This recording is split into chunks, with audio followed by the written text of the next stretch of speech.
Greetings and salutations.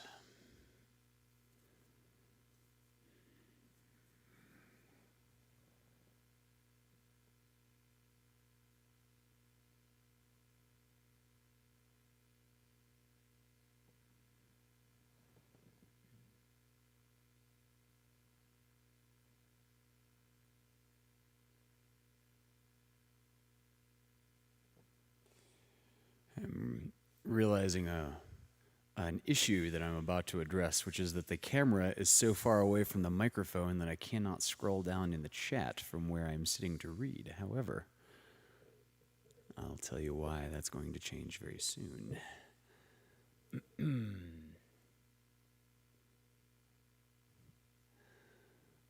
Lovely, all the people that are watching with their cats in good company. That is ridiculously adorable.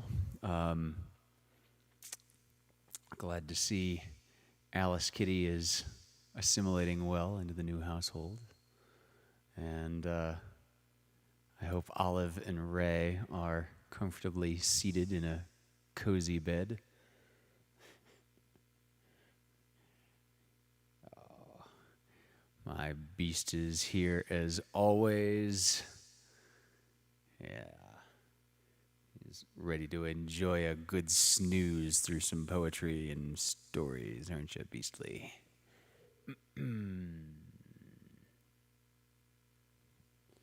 Oh, Aiden's here. How you doing, man? Wonderful. And Terry is watching with Nixie. That's adorable. Good. Well, let's, since we're talking about non-human companionship, let's start with a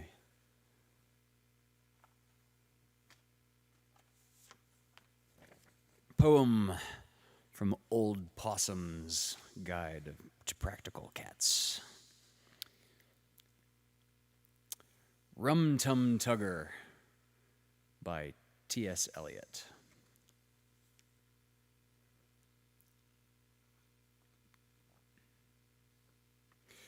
The Rum Tum Tugger is a curious cat. If you offer him pheasant, he would rather have grouse. If you put him in a house, he would much prefer a flat. If you put him in a flat, then he'd rather have a house. If you set him on a mouse, then he only wants a rat. If you set him on a rat, then he'd rather chase a mouse. Yes, the Rum Tum Tugger is a curious cat. And there isn't any call for me to shout it, for he will do as he do, and there's no doing anything about it. There's a poem about you. The Rum Tum Tugger is a terrible bore. When you let him in, then he wants to be out. He's always on the wrong side of every door. Sound familiar? Yeah. And as soon as he's at home, then he'd like to get about. He likes to lie in the bureau drawer, and he makes such a fuss if he can't get out. Yes, the Rum Tum Tugger is a curious cat, and there isn't any use for you to doubt it, for he will do as he do, and there's no doing anything about it. The Rum Tum Tugger is a curious beast. I'm telling you, man, this is really specifically about you. His disobliging ways are a matter of habit. If you offer him fish, then he always wants a feast. When there isn't any fish, he won't eat rabbit. If you offer him cream, then he sniffs and sneers, for he only likes what he finds for himself. So you'll catch him in it right up to the ears if you put it away on the larder shelf. This sounded familiar, right? I mean, like line for line. The Rum Tum Tugger is artful and knowing. The Rum Tum Tugger doesn't care for a cuddle, but he'll leap on your lap in the middle of your sewing, for there's nothing he enjoys like a horrible muddle. Yes, the Rum Tum Tugger is a curious cat, and there isn't any need for me to spout it, for he will do as he do, and there's no doing anything about it. When I first got this guy, there were 4 of us total because our pride, a pride is a group of cats, our pride consisted of myself, him, and 2 others we adopted all on the same day. And one day, really early in having this new pride, I came home and I had not left enough food down. Bad me. And this one was up on the kitchen counter where there was a bag of dry food, and he had ripped into it with a ferocity that looked like the Wolverine was a little pissed off at this bag of kibble, and he had ripped and shredded his way into the bag, and he was in the process of scooping it out onto the floor for the others to eat. And as I walk in the front door, he's buried up to his shoulder in a hole that he had ripped in the kibble, and he just stops and freezes. And we're looking at each other, both of us unsure of the definitions of, like, I'm not really sure if this is bad kitty or if this is over and beyond the call of good. I just don't know how to. Neither one of us knew how to quite interpret that situation, but the other 2 were down on the kitchen floor just munching away, Cubit starting to get really, really fat. Yeah. This guy has always been both a caretaker of those in his tribe and a ripper of bags if you leave out something desirable that he is smelling somewhere in the room. Yeah, you.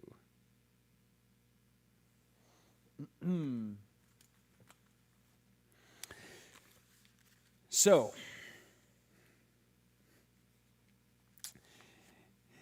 Wolfasarine, indeed.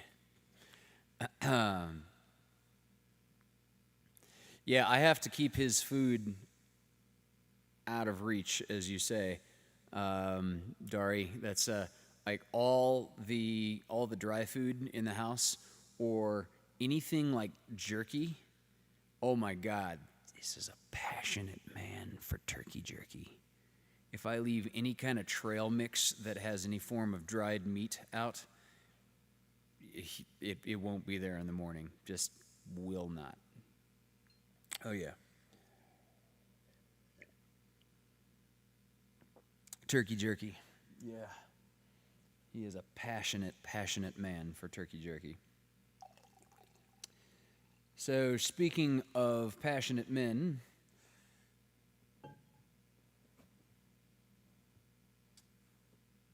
this next one is a short story by Kurt Vonnegut.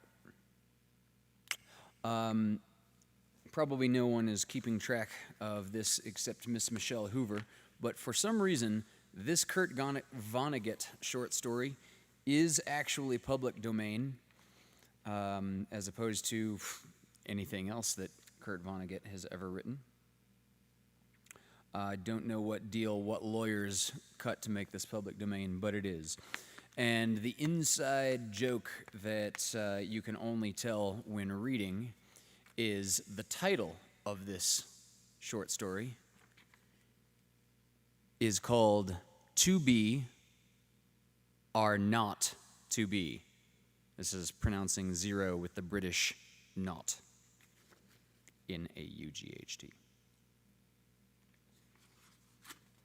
That will be relevant in a few moments.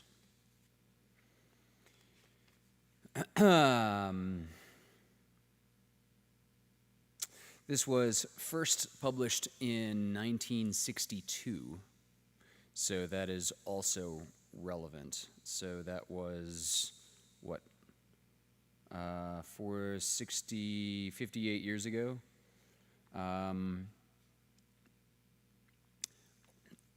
So, yeah, significant when this was written because the one major thing that this gets wrong is in its weird utopian / dystopian futuristic thing. You'll hear how scientists are regarded in this wonderful, let's put them up on high and do as they say. Anyone living through the plagues of 2020 knows Vonnegut got that totally wrong.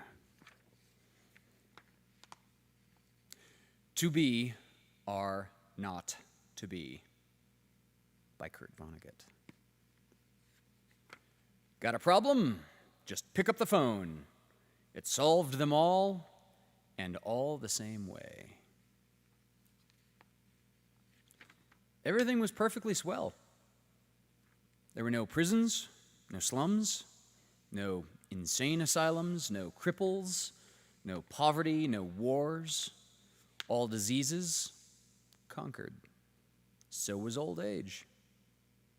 Death, barring accidents, was an adventure for volunteers. The population of the United States was stabilized at 40 million souls.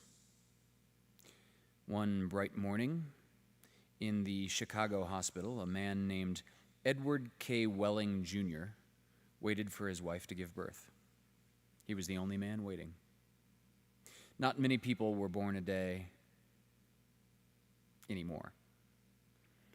Welling was 56, a mere stripling in a population whose average age was 129. X-rays had revealed that his wife was going to have triplets. X-rays. They didn't even have sonograms yet. The children would be his first. Young Welling was hunched in his chair, his head in his hand. He was so rumpled, so still and colorless as to be virtually invisible. His camouflage was perfect, since the waiting room had a disorderly and demoralized air, too. Chairs and ashtrays had been moved away from the walls. The floor was paved with spattered drop cloths. The room was being redecorated. It was being redecorated as a memorial to a man who had volunteered to die. A sardonic old man, about 200 years old, sat on a stepladder, painting a mural he did not like. Back in the days when people aged visibly, his age would have been guessed at 35 or so. Aging had touched him that much more before the cure for aging was found. The mural he was working on depicted a very neat garden. Men and women in white, doctors and nurses, turned the soil, planted seedlings, sprayed bugs, spread fertilizer.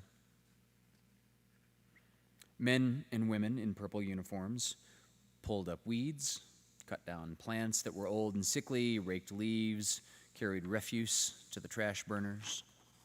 Never, never, never, not even in medieval Holland nor old Japan, had a garden been more formal, been better tended.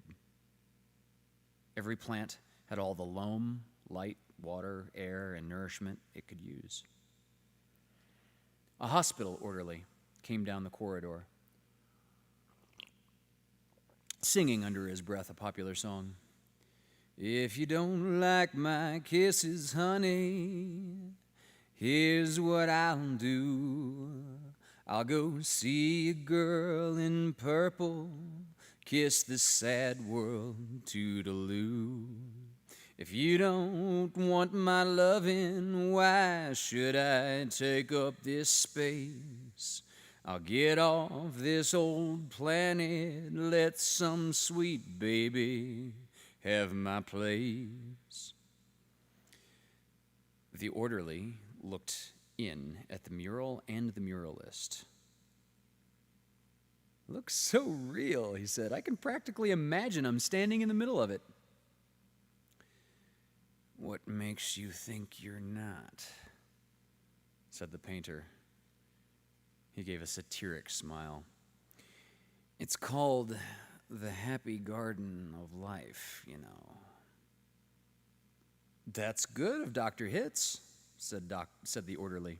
He was referring to one of the male figures in white, whose head was a portrait of Dr. Benjamin Hitz, the hospital's chief obstetrician.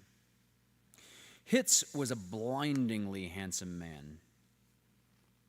"Lots of faces still to fill in," said the orderly. He meant that the faces of many of the figures in the mural were still blank. All the blanks were to be filled with portraits of important people on either the hospital staff or from the Chicago office of the Federal Bureau of Termination.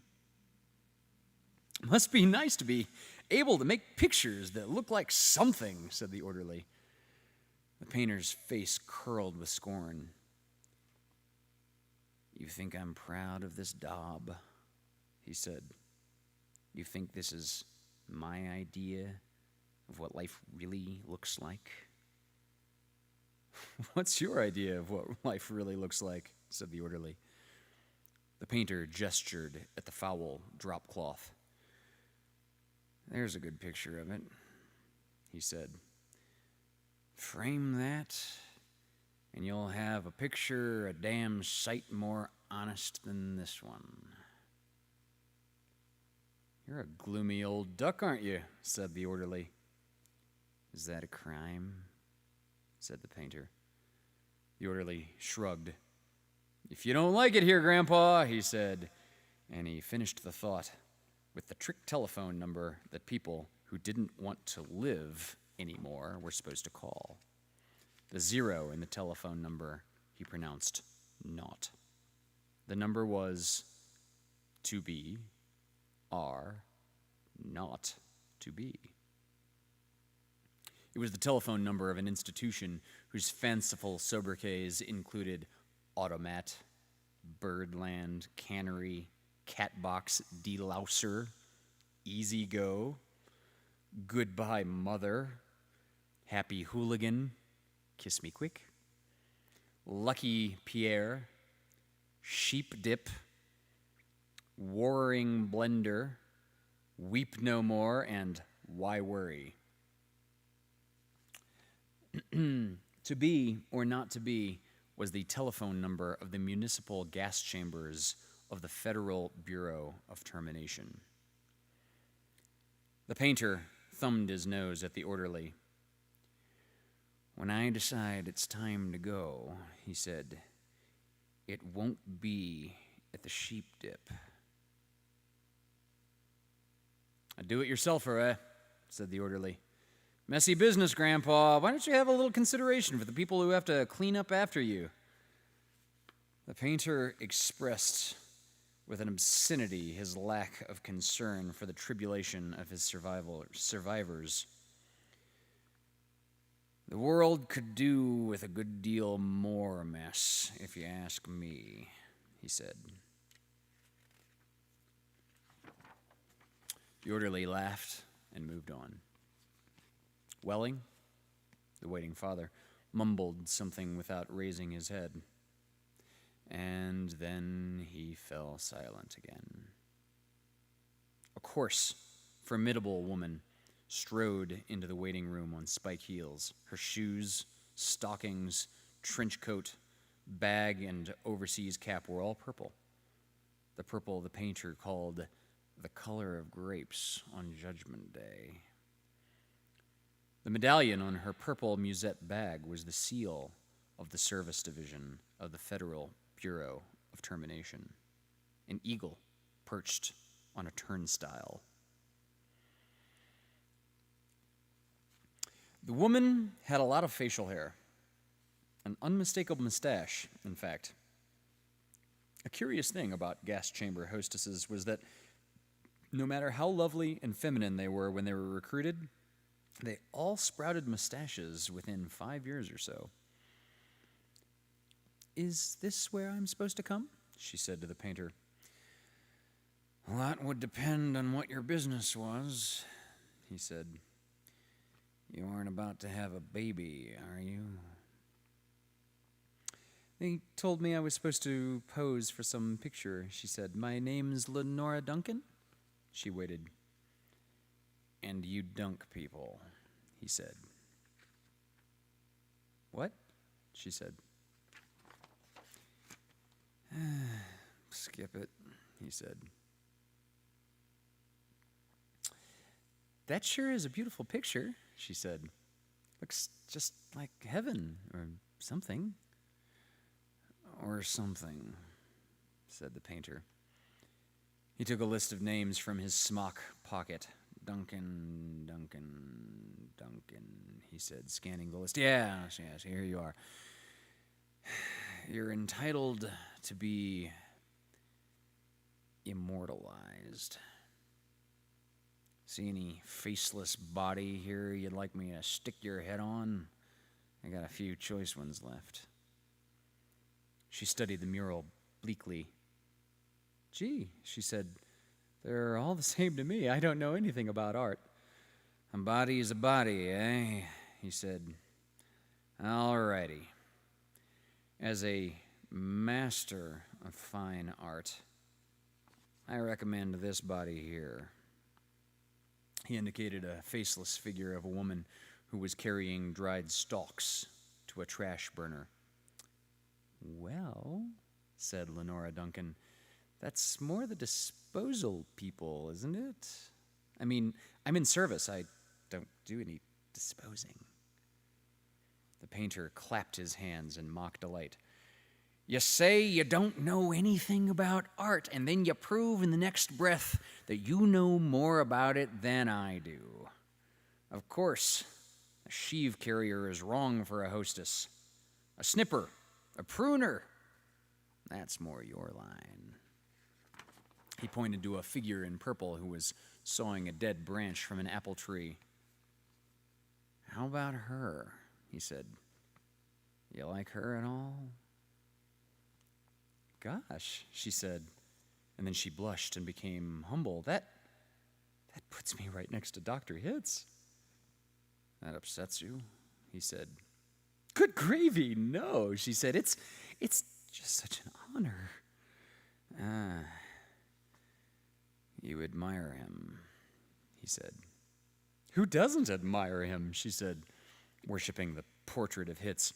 It was the portrait of a tanned, white-haired, omnipotent Zeus, 240 years old. Who doesn't admire him, she said again. He was responsible for setting up the very first gas chamber in Chicago. Nothing would please me more, said the painter, than to put you next to him for all time. Sawing off a limb. That strikes you as appropriate? It's kind of like what I do, she said. She was demure about what she did. What she did was make people comfortable while she killed them. And while Lenora Duncan was posing for her portrait, into the waiting room bounded Dr. Hitz himself. He was 7 foot tall and boomed with importance, accomplishments, and the joy of living.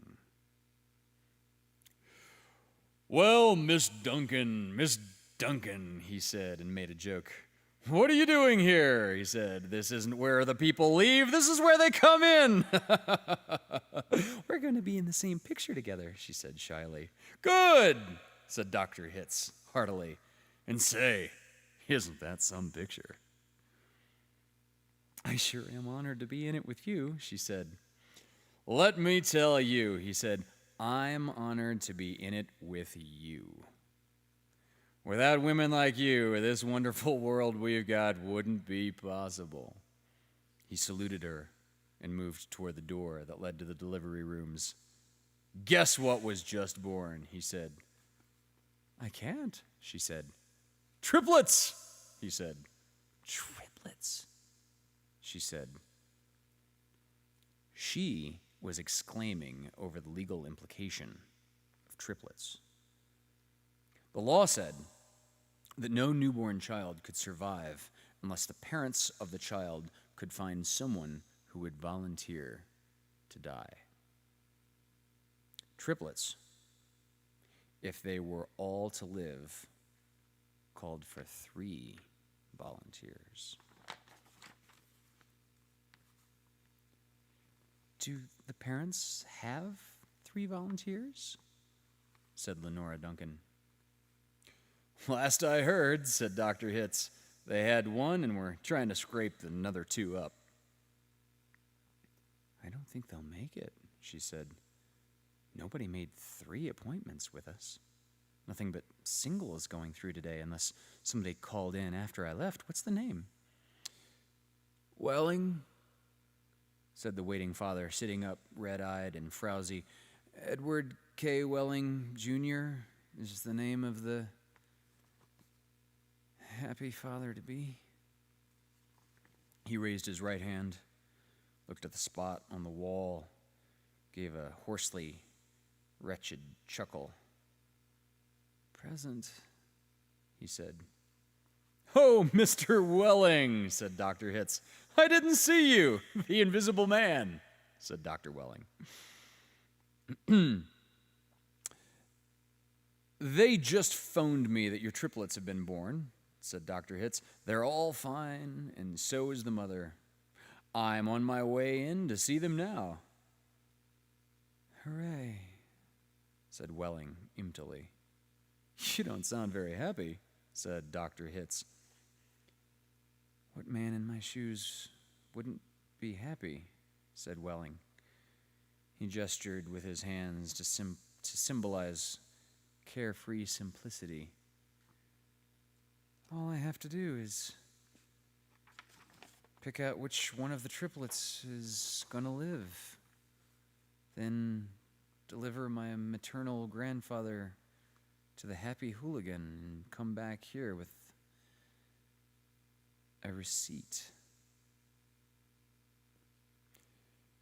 Dr. Hitz became rather severe with Welling, towered over him. You don't believe in population control, Mr. Welling, he said.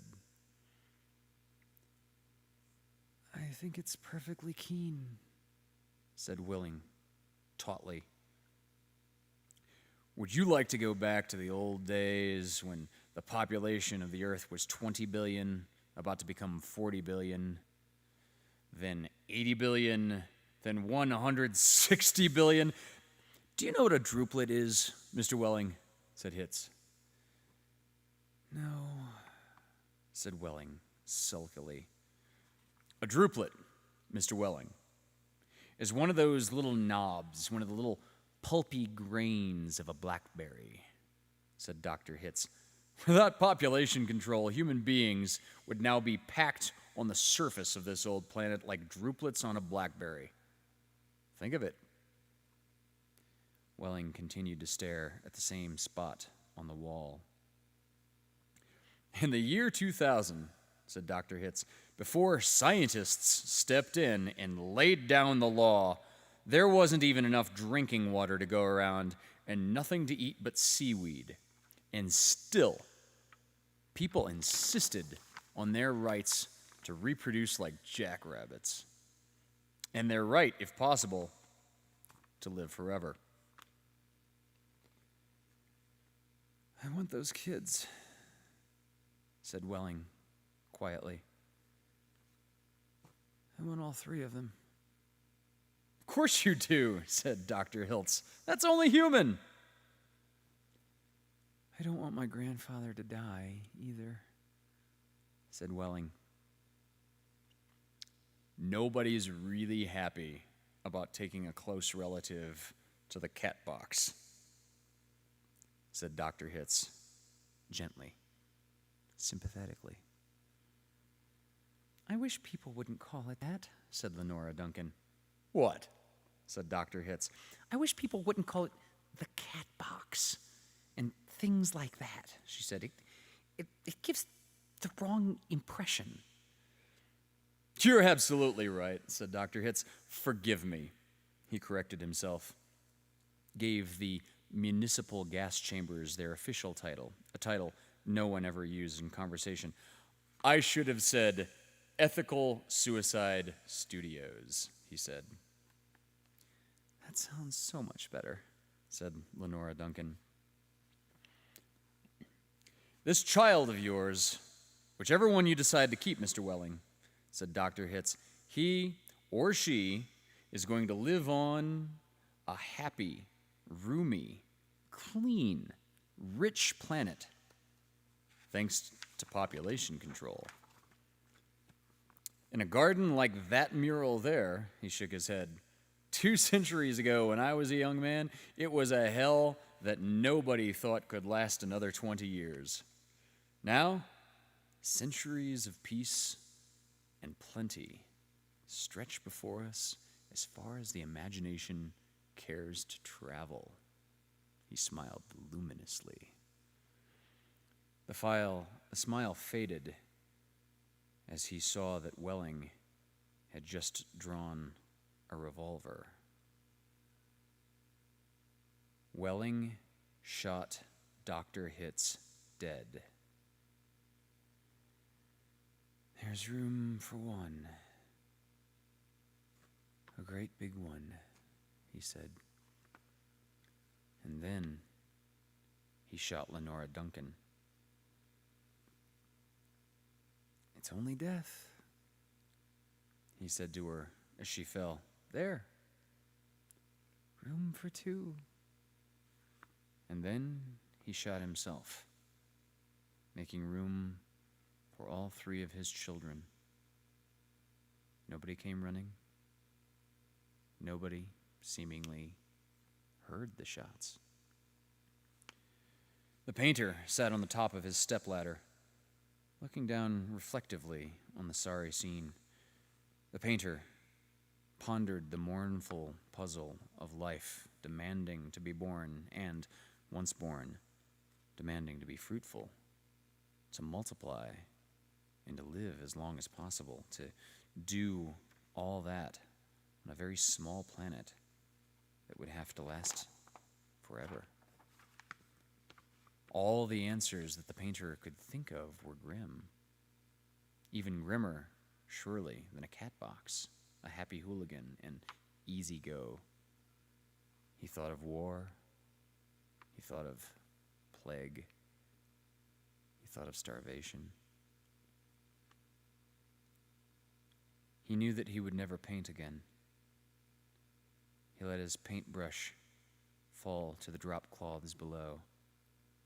And then he decided he had had about enough of life in the happy garden of life, too. And he came slowly down from the ladder. He took Welling's pistol, really intending to shoot himself. But he didn't have the nerve. And then he saw the telephone booth in the corner of the room. He went to it, dialed the well-remembered number 2B R not 2B. Federal Bureau of Termination, said the very warm voice of a hostess. How soon could I get an appointment? He asked, speaking very carefully. We could probably fit you in late this afternoon, sir, she said. It might be even earlier if we get a cancellation. All right, said the painter. Fit me in, if you please. And he gave her his name, spelling it out. Thank you, sir, said the hostess. Your city thanks you. Your country thanks you. Your planet thanks you. But the deepest thanks of all is from future generations.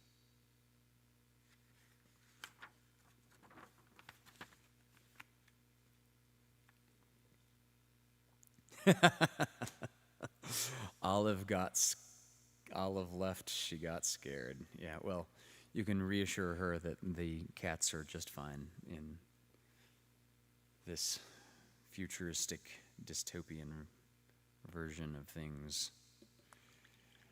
Oh dear. Oh dear.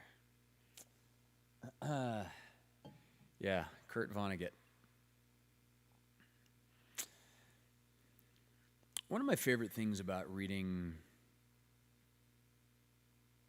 classic science fiction is internally cataloging all the things that they get right and all the things that they got wrong.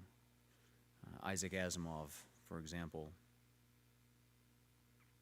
wrote a series of short stories that I will one day be offering to this format called I, Robot. And it's wonderful to read these chronologically ordered short stories on the evolution of artificial intelligence, particularly as embodied by humaniform robots, or androids, as we now modernly call them. Asimov got a lot right, a crazy amount right.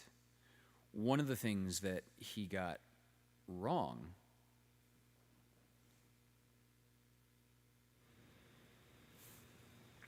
I just got I see, please turn up your mic, and I didn't do that before. Is this better? Check, check, check. It's not going to the red. Let's call this good. All right. One of the things that Asimov got wrong, however, was Asimov was thinking it would be cheaper, more economically invested, to make artificial intelligence in the shape of humans, so it would be easier, because he was in an era of like durable cars, durable televisions. He did not live in an era of disposable technology and cheap manufacturing. And so he was possessed of the notion that it would be cheaper, more economically impactful, to build artificial intelligences of human form, so that you could have a humanoid robot drive a car, for example, as opposed to what we actually see happening, where the car has a form of artificial intelligence and can drive itself, and the need for a bipedal humaniform robot is actually quite superfluous in comparison to just making something intelligent that can do its. For example, it would be much better, much more economically feasible to make a toaster that has some form of artificial intelligences in it and knows your predilections to toast, rather than making a humanoid maid that goes about your house making toast for you.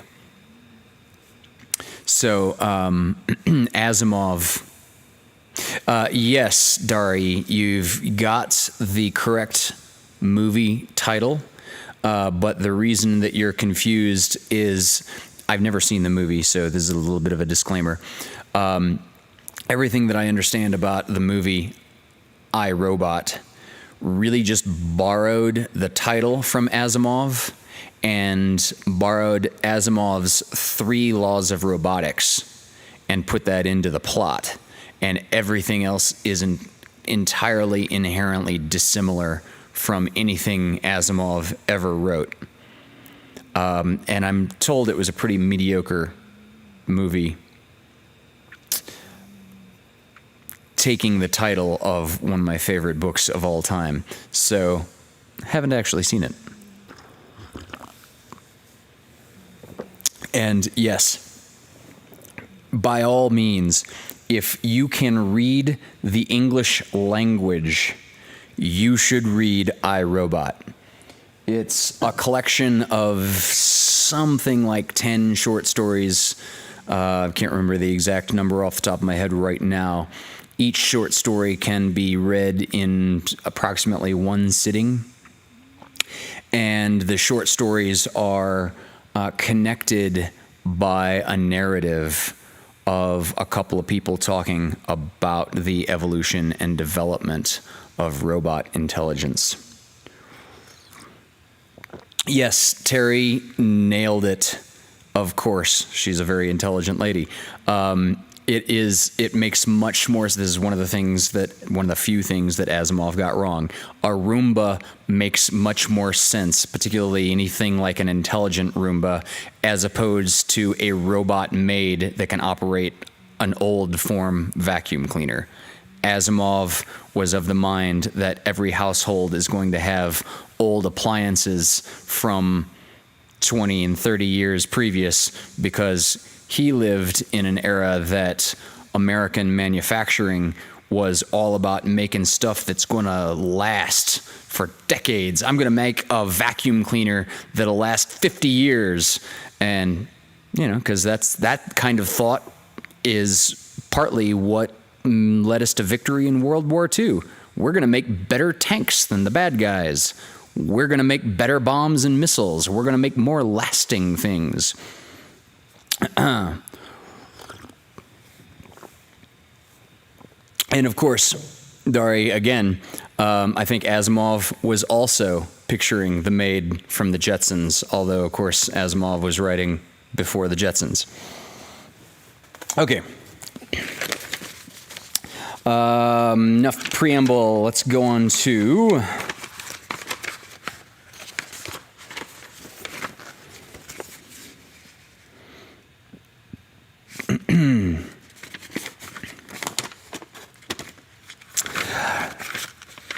This one is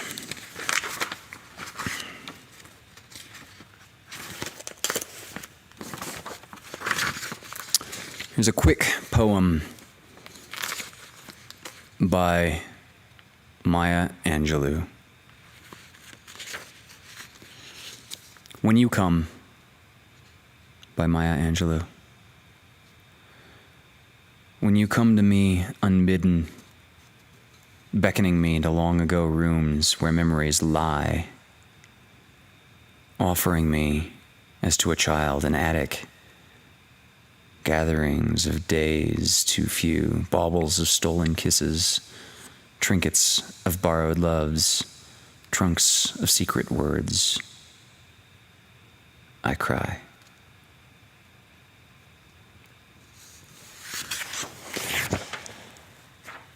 Oh my, Maya.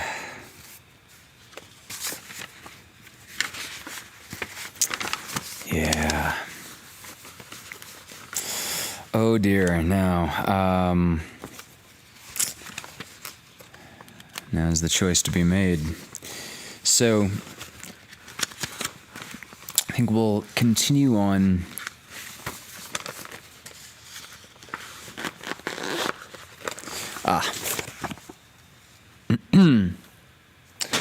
This is also in the public domain. This is a story I read just last night from one of my favorite authors of short stories. I've shared previously H.H. Munro, who wrote under the pen name Saki. I was trying to decide what sort of preface or preamble to give to this short story. I will only say that if anything in this seems at all predictable or cliche, it's because this story that I'm about to read predates anything of any supernatural bent that this might resemble. If anything in this seems cliche, it is because this short story set it down so well to a world who had never heard of lycanthropy, except possibly in old Romanian folk tales. Enough said.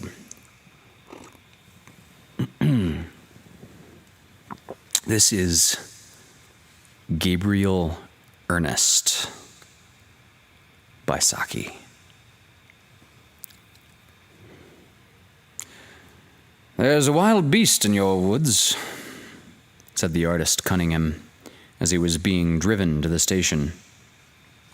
It was the only remark he had made during the drive, but as Van Cheele had talked incessantly, his companion's silence had not been noticeable. A stray fox or two and some resident weasels. Nothing more formidable," said Van Cheele. The artist said nothing. "What did you mean about a wild beast?"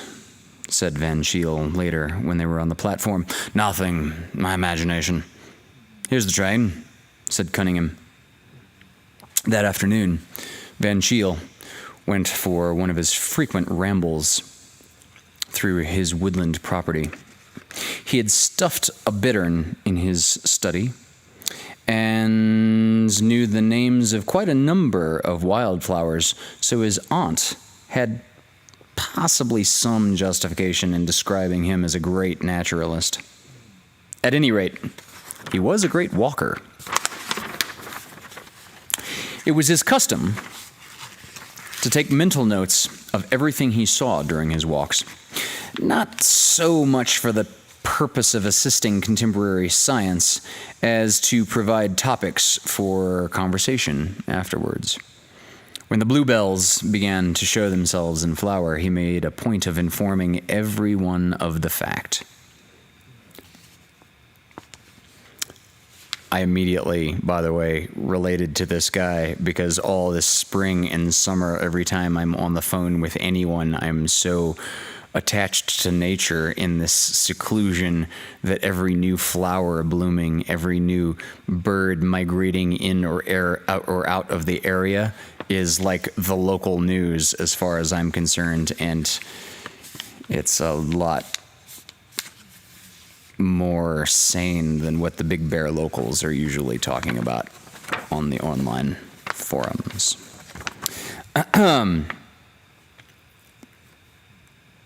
So when the bluebells began to show themselves in flower, he made a point of informing everyone of the fact.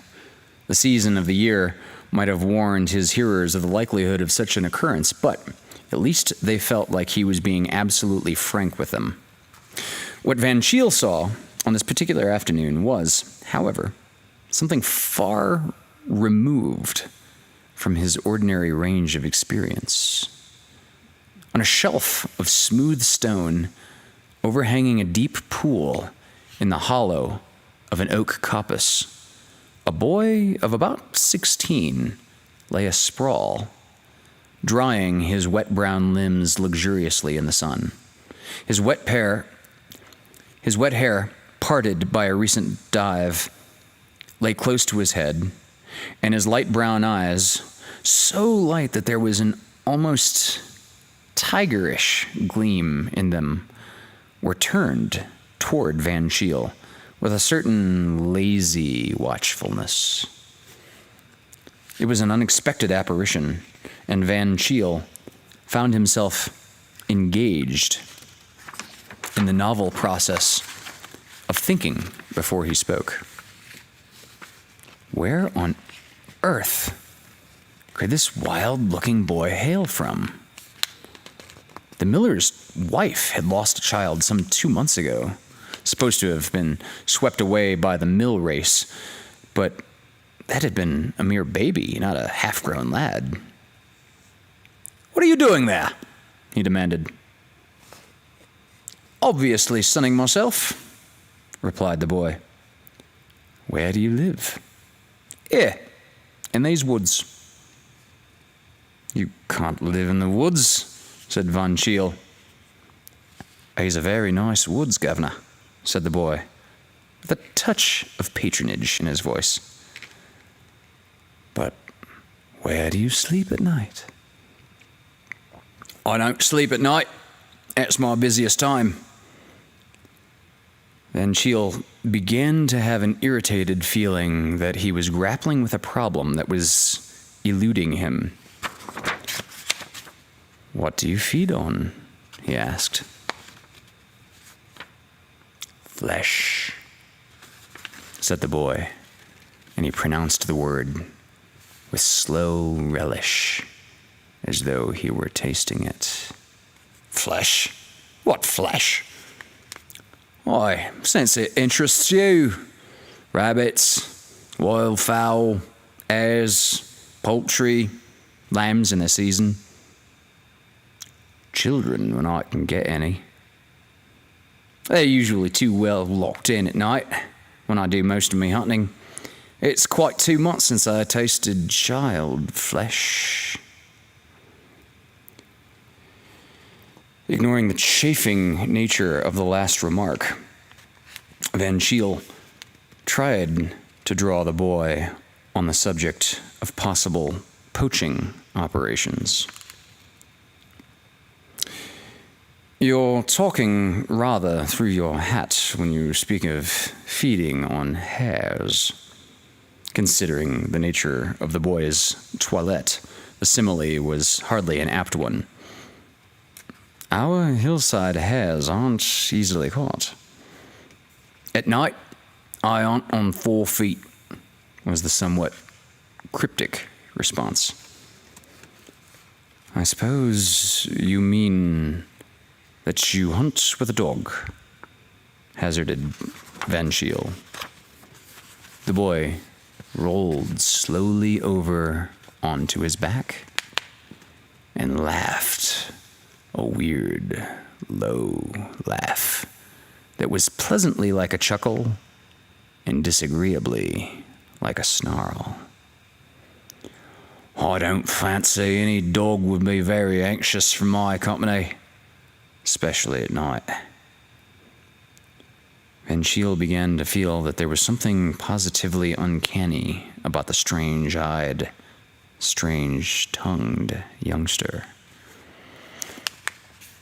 "I can't have you staying in these woods," he declared authoritatively. "I fancy you'd rather have me here than in your house," said the boy. The prospect of this wild, nude animal in Van Sheil's primly ordered house was certainly an alarming one. "If you don't go, I shall have to make you," said Van Sheil. The boy turned like a flash, plunged in the pool, and in a moment had flung his wet and glistening body halfway up the bank where Van Sheil was standing. In an otter, the movement would not have been remarkable. In a boy, Van Sheil found it sufficiently startling. His foot slipped as he made an involuntarily backward movement, and he found himself almost prostrate on the slippery, weed-grown bank, with those tigerish yellow eyes not very far from his own. Almost instinctively, he half raised a hand to his throat. The boy laughed again, a laugh in which the snarl had nearly driven out the chuckle, and then, with another of his astonishing lightning movements, plunged out of view into a tangling yield of weed and fern. "What an extraordinary animal," said Van Sheil as he picked himself up, and then he recalled Cunningham's remark. "There's a wild beast in your woods."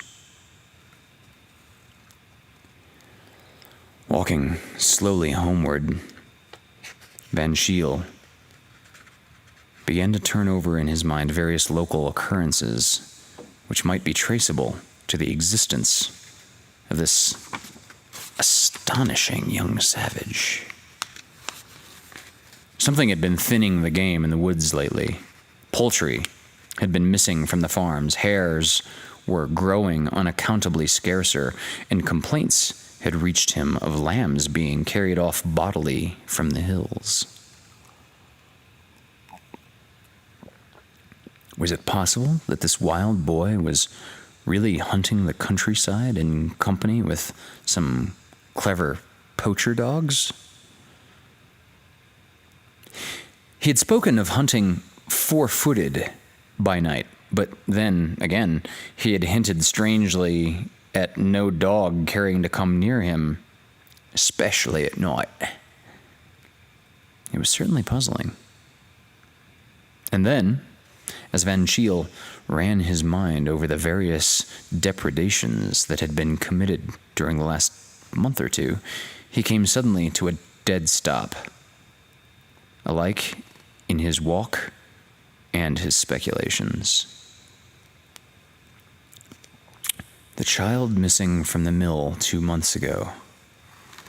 The accepted theory was that it had tumbled into the mill race and been swept away. But the mother had always declared she had heard a shriek on the hillside of the house in the opposite direction from the water. It was unthinkable, of course, but he wished that the boy had not made that uncanny remark about child flesh eaten 2 months ago. Such dreadful things should not be said, even in fun. Van Shiel, contrary to his usual wont, did not feel disposed to be communicative about his discovery in the wood. His position as a parish councillor and justice of the peace seemed somehow compromised by the fact that he was harboring a personality of such doubtful repute on his property. There was even a possibility that a heavy bill of damages for raided lambs and poultry might be laid at his door. At dinner that night, he was quite unusually silent. "Where's your voice gone off to?" said his aunt. "One would think you'd seen a wolf." Van Shiel, who was not familiar with the old saying, thought the remark rather foolish. If he had seen a wolf on his property, his tongue would have been extraordinarily busy with the subject. At breakfast next morning, Van Shiel was conscious that his feeling of uneasiness regarding yesterday's episode had not wholly disappeared, and he resolved to go by train to the neighboring cathedral town, hunt up Cunningham, learn from him what he had really seen that had prompted the remark about a wild beast in the woods. With this resolution taken, his usual cheerfulness partly returned. He hummed a bright little melody as he sauntered to the morning room for his customary cigarette. As he entered the room, the melody made way abruptly for a pious invocation. Gracefully asprawl on the ottoman, in an attitude of almost exaggerated repose, was the boy of the woods. He was drier than when Van Shiel had last seen him, but no other alteration was noticeable in his toilette. "How dare you come here?" asked Van Shiel furiously. "You told me I was not to stay in the woods," said the boy calmly. "But not to come here. Supposing my aunt should see you." And with a view to minimizing that catastrophe, Van Shiel hastily obscured as much of his unwelcome guest as possible under the folds of a morning post. At that moment, his aunt entered the room. "This is a poor boy who's lost his way and lost his memory. He doesn't know who he is or where he comes from," explained Van Shiel desperately, glancing apprehensively at the waif's face to see whether or not he was going to add inconvenient candor to his other savage propensities. Miss Van Shiel was enormously interested. Perhaps his underlinen is marked, she suggested.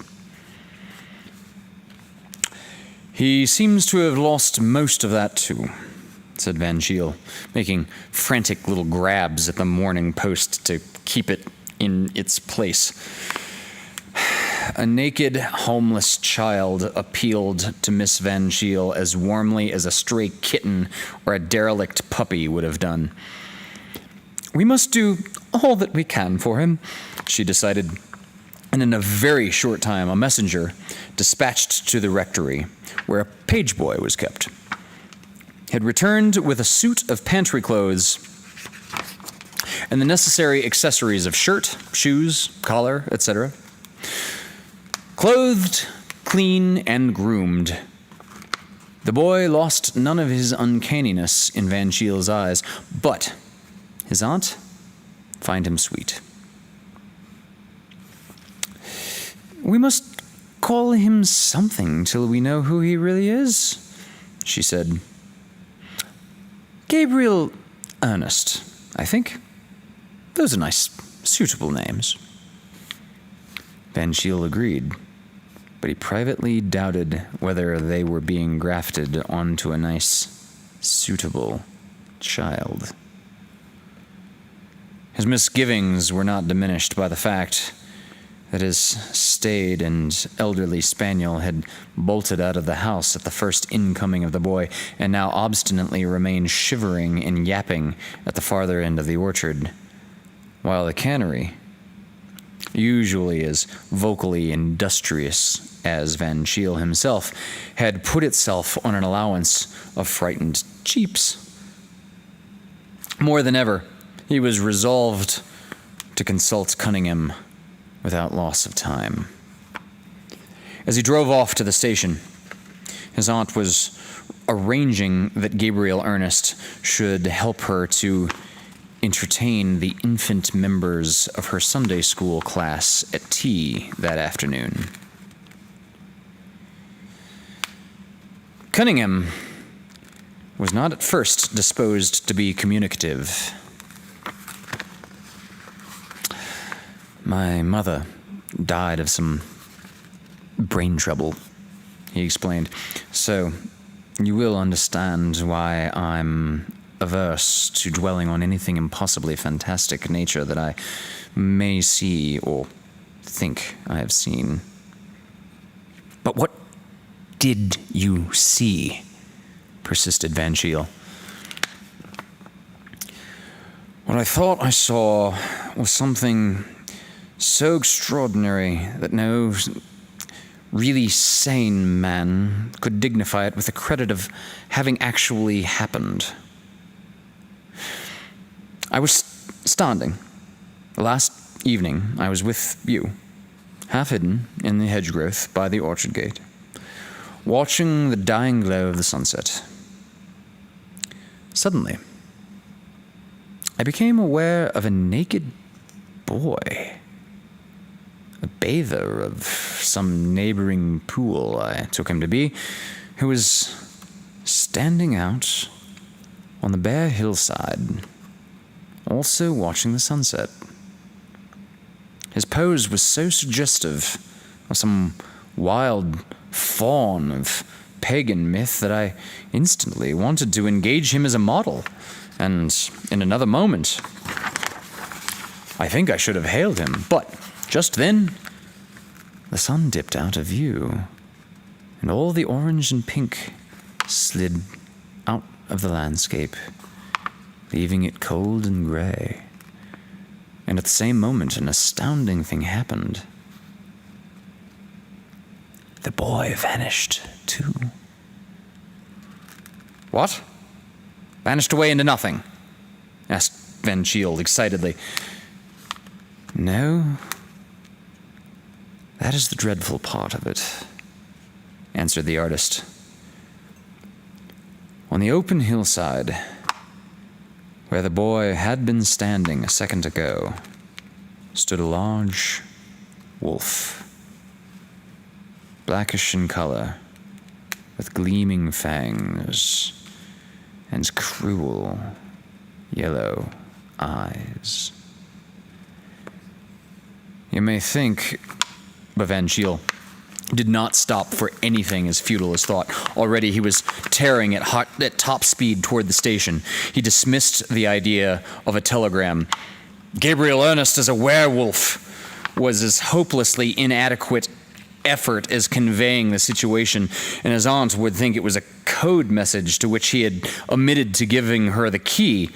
His one hope was that he might reach home before sundown. The cab, which he had chartered at the other end of the railway journey, bore him with what seemed exasperating slowness across the country roads, which were pink and mauve with a sunset. His aunt was putting away some unfinished jams and cake when he arrived. "Where's Gabriel Ernest?"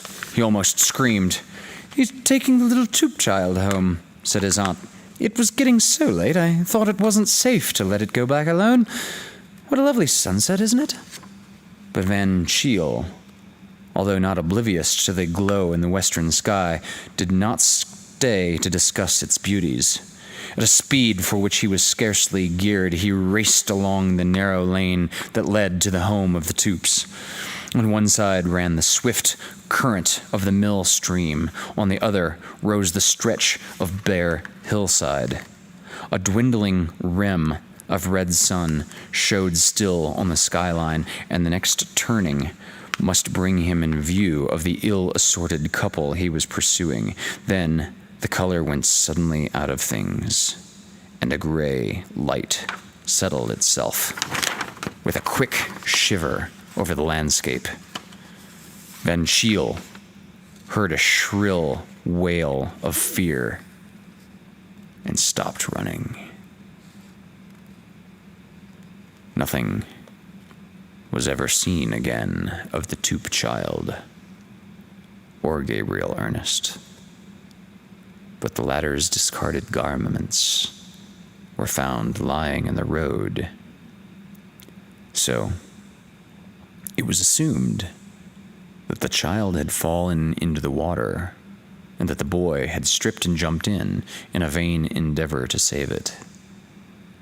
Van Shiel and some workmen who were nearby at the time testified to having heard a child scream loudly just near the spot where the clothes were found. Miss Toop, who had 11 other children,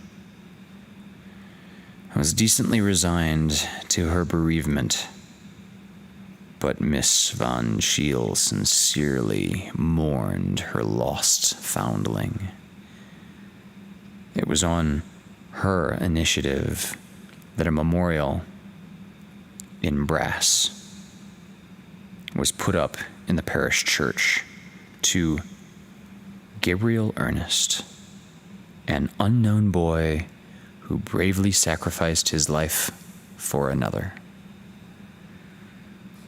Van Shiel gave way to his aunt in most things, but he flatly refused to subscribe to the Gabriel Ernest Memorial.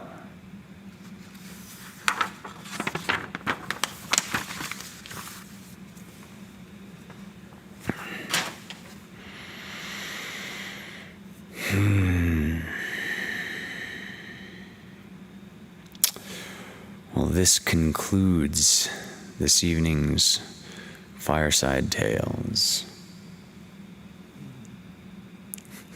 And he's lightly snoring again. Little side note, if no one noticed, tales plural is tales, and tales as in story, blending the two spellings together. God, he sleeps like a rock, a big furry gray rock. These are definitely his golden years. Well,